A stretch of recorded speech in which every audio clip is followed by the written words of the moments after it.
Sir, आज दिल्ली विधानसभा चुनाव का परिणाम आया और वो बहुत चौंकाने वाला परिणाम था। लोगों को जिस तरह से उम्मीद थी, उस तरह का परिणाम नहीं आया।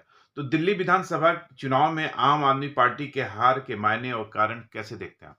देखिए, आम आदमी पार्टी एक आंदोलन से उपजी हुई पार्टी थी और आंदोलन की पार्टी के साथ में सबसे बड़ी सीमा ये थी कि उस पार्टी की अपनी बहुत स्पष्ट विचारधारा नहीं थी।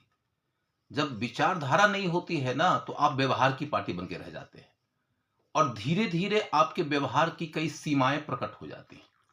वही सीमाएँ प्रकट हो गई। एक नेता है, नेता के द्वारा कई वादे किए गए, वादों पे लोगों ने यकीन किया क्योंकि वो आंदोलन से उपजा था। लेकिन उसके अंदर की सच्चाई लोगों को किस और तरीके से दिखने लगती है जैसे-जैसे समय बीतता है। मोह की एक मियाद होती है, मोह टूट गया। और भी कई सारे कारक आपको दिखाई देंगे इसमें कि किस तरीके से पॉलिटिकल पार्टियां जब आपस में लड़ रही होती हैं तो जब दो तरफा चुनाव होता है तो आपका वोट बेस कुछ और होता है, जब त्रिकोणीय हो जाता है, चतुष्कोणीय हो जाता है तो वोट बेस कुछ और हो जाता है। आप ये भी देख सकते हैं कि अभी के डेट में जो चुनाव के परिणाम आपको दिखाई दे रहे हैं, उसमें एक बहुत बड़ा फैक्टर है एमसीडी का इलेक्शन का। जब तक कि एमसीडी बीजेपी के पास में हुआ करती थी, केजरीवाल जी के लिए एक शील्ड हुआ करता था कि जो कुछ भी गलत हो रहा है उसके लिए बीजेपी दोषी है। जब केजरीवाल जी ने एमसीडी जीत लिया तो शील्ड उतर गया।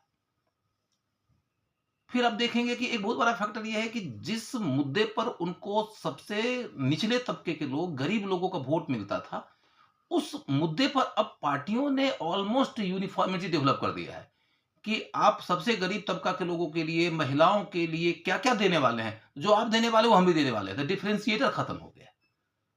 डिफरेंशिएटर जब खत्म हो जाता है ना, तो उसके बाद शुरू होता है कि आप सबसे निचले तबके के अलावे के जो तबके के लोग हैं, उन तबका के लोगों को अपनी ओर खींचने के लिए क्या कर रहे हो। केजरीवाल जी के साथ में सबसे बड़ा लिमिटेशन हो गया कि दिल्ली के ग्रोथ से जोड़कर उनको देखा ही नहीं जा रहा था। उनको देखा जा रहा था सिर्फ और सिर्फ सबसे नीचे के तबके के लोगों के लिए वेलफेयर के स्कीम के रास्ते और उस तरह की स्कीम को अब कोई पार्टी काउंटर कर ही नहीं रही है। तो फिर उनके सामने जो खड़ी पार्टी है, वो जो ग्रोथ की बात करती है, वो जो गवर्नेंस की बात करती है, वो ज़्यादा बड़े तबके को अपने साथ खींचने में कामयाब हो गई। सर, अरविंद केजरीवाल भी अपनी विधानसभा सीट नहीं बचा पाए, हार गए। पर अरविंद केजरीवाल एक ब्रांड थे। इस ब्रांड का अंत होते देखते हैं आप? निश्चित तौर पर। लेकिन आपको ये समझना पड़ेगा कि अरविंद केजरीवाल का जो ब्रांड था, उस ब्रांड के पीछे कुछ एक इमेज काम कर रहा था। एक इमेज ये था कि अरविंद केजरीवाल अल्टरनेटिव पॉलिटिक्स लेकर आए हैं।